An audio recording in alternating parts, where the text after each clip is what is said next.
what I see in the Philippines lands, two, three things. I personally believe three things we have to fix. If we can fix these three things, the economy will be really prosperous and progressive.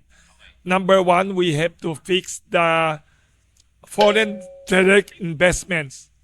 No economy in the world can grow very fast without foreign direct investments.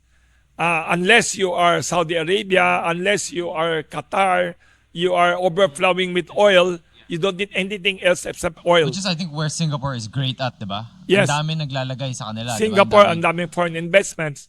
China grew super wealthy in 40 years with flood of foreign investments. Communist country pa yan, ha?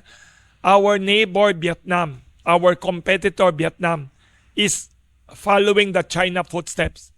The China playbook, they are copying everything.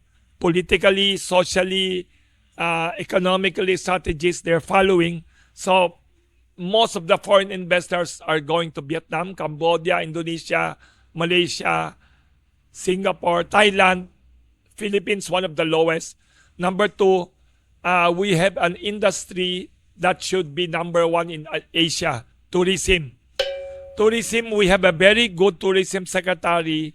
Si Frasco, Secretary Frasco is very personable, hardworking, sincere, and dynamic. But we have not yet maximized our tourism potentials.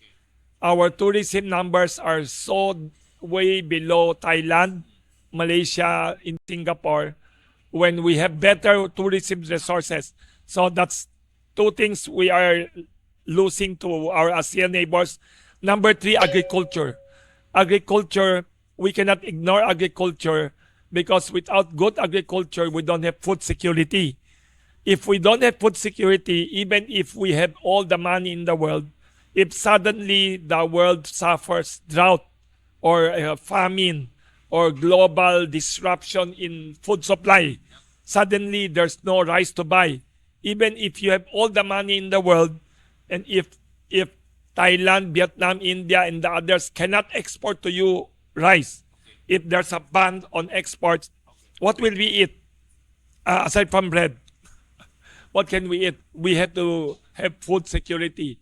So those things are, to me, bothersome. We are underperforming, unfortunately.